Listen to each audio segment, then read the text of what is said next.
কোনো ব্যক্তি মারা গেলে সেখানে আজরাইল আলাইহিস সালাম 2 দল ফেরেশতা নিয়ে আসেন, তার সঙ্গে একদল কালো পোশাকধারী আর একদল সাদা পোশাকধারী। এখন এই আত্মাটা যদি মুমিন হয়, ইয়া আইয়ুহান নাফসুল মুতমাইন্না ইরজিই ইলা রাব্বিকা রাদিয়াতাম মারদিয়া ফাদখুলি ফি ইবাদি ওয়াদখুলি জান্নাতি, যদি মুতমাইন্না প্রশান্ত আত্মা হয় বলে বের হয়ে আসো। বিশ্বনবী বললেন এমনভাবে বের হয়ে আসে, একটা কলস থেকে পানি যেমন বের হয় এর থেকেও ইজি, এর থেকেও সুন্দরভাবে বের হয়। সুবহানাল্লাহ। সঙ্গে সঙ্গে আজরাইল আলাইহিস সালাম আত্মাটাকে নিয়ে সাদা পোশাকধারী সেই ফেরেশতাদের কাছে হস্তান্তর করে, হ্যান্ডওভার করে দেন, তারা সেইটাকে নিয়ে চলে যায় রবের কাছে। আর যদি পাপিষ্ট হয়, মাঝখানে অনেক কথা, আর যদি পাপিষ্ট হয় তাহলে সেই কালো পোশাকধারী বের হতে চায় না, শরীর থেকে আত্মা বের হতে চায় না, রূহ বের হতে চায় না। সম্মানিত উপস্থিতি, আজরাইল আলাইহিস সালাম জোর করে, বিশ্বনবী বললেন একটা গরম শলাকে যেমন ভিজা চটের মধ্যে থেকে বের করে টেনে হিচড়ে, ঠিক তেমনটাই একজন বান্দার ভিতর থেকে রূহকে বের করে নেওয়া হয়, এত ভয়াবহভাবে। সম্মানিত অবস্থা, এখন এই ব্যক্তি বনী ইসরায়েল, এই ব্যক্তিটা কোন কাতারে যাবে? ইনি তো মারা গেছেন, এখন তার তো রূহ নিয়ে যাবে, সাদা পোশাকধারী না হয় কালো পোশাকধারী। এই ডিসাইড, এই সিদ্ধান্তর জন্য রবের কাছে আল্লাহ রাব্বুল আলামিন বললেন যেই রাস্তাটা কাছে হয় সেই রাস্তায় তার নাম লিখে দেওয়া হোক। সঙ্গে সঙ্গেই সেই রাস্তাটা ক্ষমা চাওয়ার জন্য সামনের রাস্তা বেশি ছিল। আল্লাহ রাব্বুল আলামিন বান্দার নিয়ত ছিল ইন্নামাল আমালু বিন্নিয়া, নিয়তের উপরেই সকল কর্মের ফলাফল নির্ভরশীল। আপনি যদি বাড়ি থেকে বের হন খারাপ নিয়তে, এখান থেকে যাব বাজারে, যাওয়ার পরে চা স্টলে বসবো, 2টা সিগারেট টান দেবো, কিন্তু রাস্তার মধ্যে আপনি মারা গিয়েছেন, আপনার মৃত্যুবরণটা ওই নিয়তের উপরেই গেল। কারণ বিশ্বনবী মুহাম্মদুর রাসূলুল্লাহ সাল্লাল্লাহু আলাইহি সাল্লাম বলছেন প্রত্যেক মানুষকে কিয়ামতের দিন তার সর্বশেষ আমলের উপর উত্তোলন করা হবে, যেই আমলের উপর থাকবে সেই আমলের উপরে তাকে ওঠানো হবে।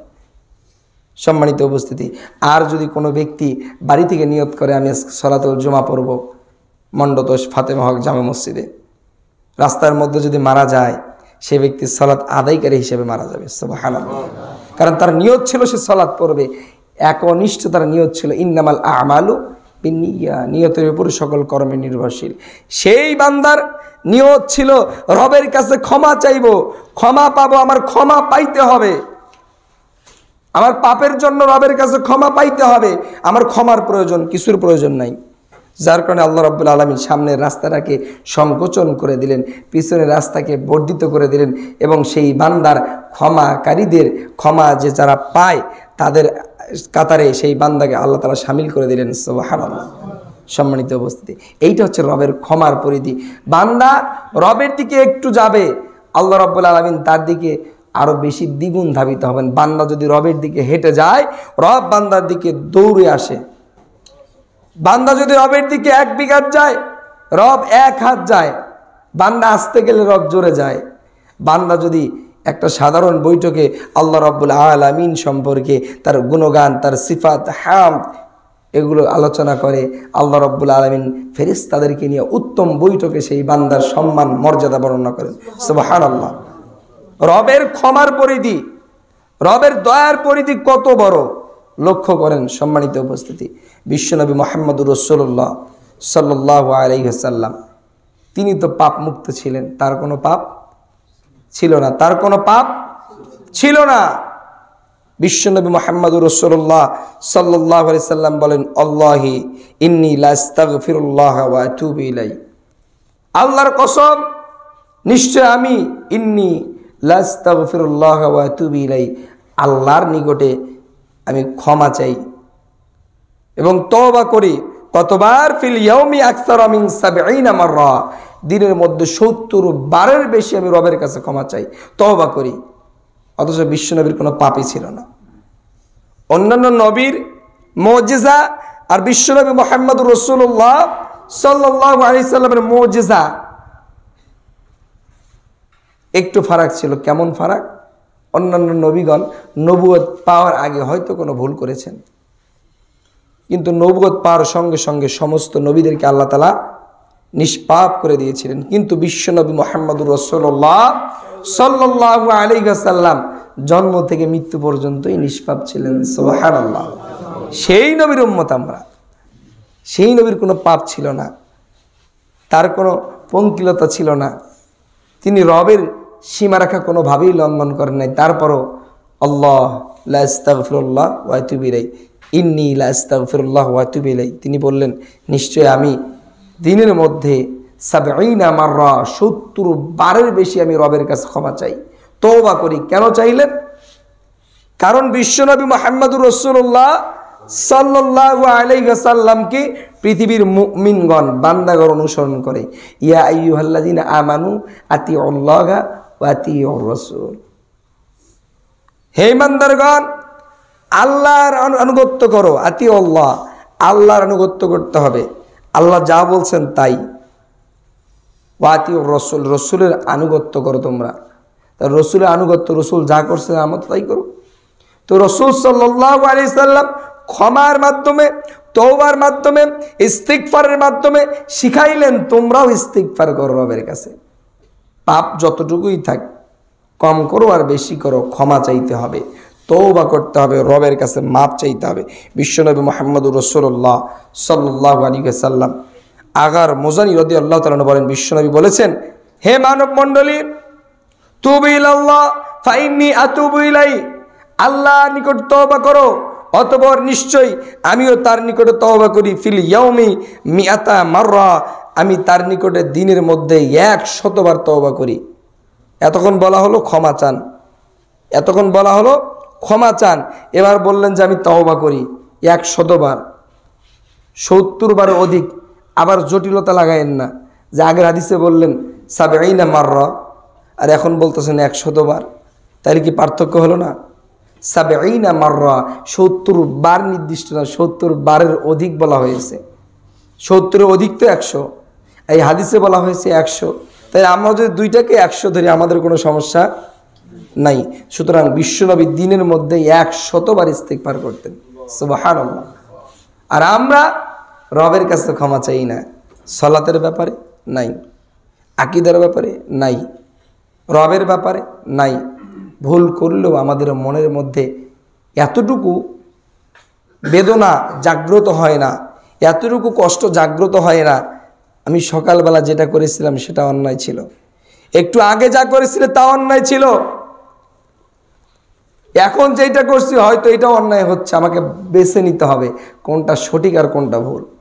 রবের কাছে ক্ষমা চাইতে হবে, কিন্তু আমরা রবের কাছে ক্ষমা চাই না। বিশ্বনবী মুহাম্মদুর রাসূলুল্লাহ সাল্লাল্লাহু আলাইহি সাল্লাম বলেন, আল্লাহ সুবহানাহু ওয়া তাআলা, বিশ্বনবী মুহাম্মদুর রাসূলুল্লাহ সাল্লাল্লাহু আলাইহি সাল্লাম বলেন, আল্লাহ বলেন, ইয়া ইবাদি ইন্নাকুম তুখতিউনা বিল লাইলি ওয়ান নাহার, দিন এবং রাতে তোমাদের জন্য সমস্ত অপরাধ আল্লাহ ক্ষমা করে দেয়। কেমন অপরাধ? আল্লাহ সুবহানাহু ওয়া তাআলা দিনের বেলা অপরাধ ক্ষমার জন্য প্রস্তুত থাকেন, বান্দার জন্য হাতকে প্রসারিত করেন।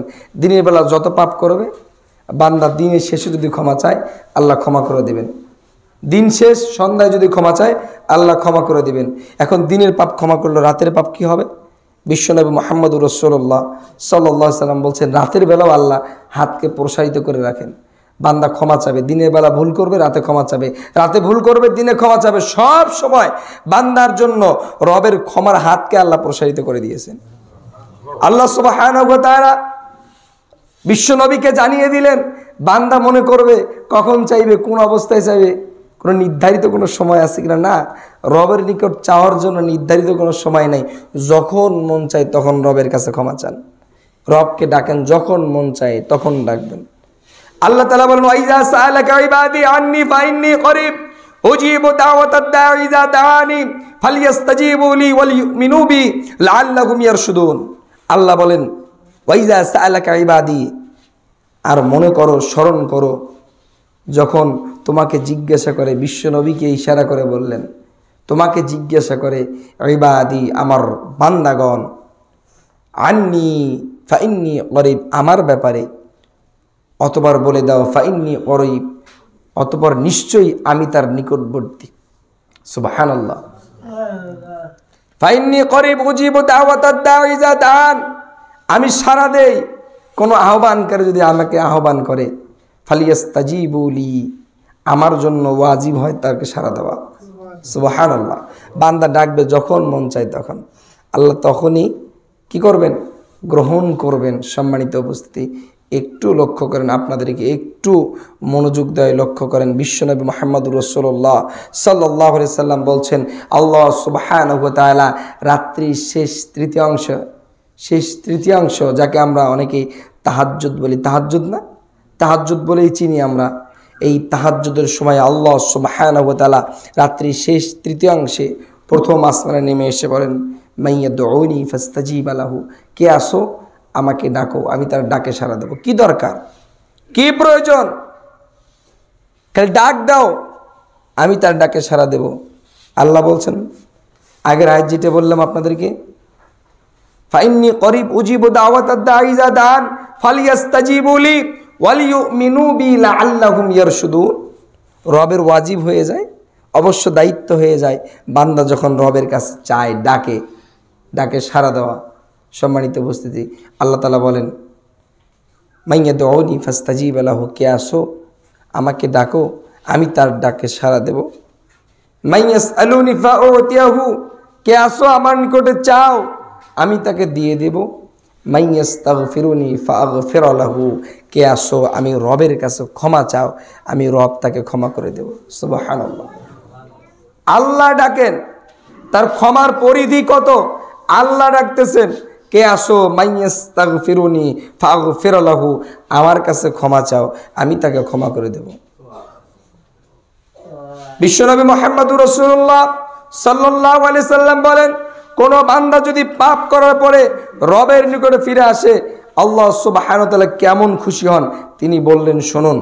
বিশ্বনবী বলেন, বনি ইসরাইলের আরেকজন ব্যক্তির কথা উদাহরণ দিয়ে, ওই ব্যক্তি সফর বের হয়েছেন, তার যানবাহন যেইটা, বাহন এবং কিছু খাদ্য সহ বাহনটা প্রতিমধ্যে হাত থেকে ফসকে গিয়েছে, হাত থেকে ছুটে গিয়েছে বা চলে গিয়েছে, হারিয়ে গিয়েছে।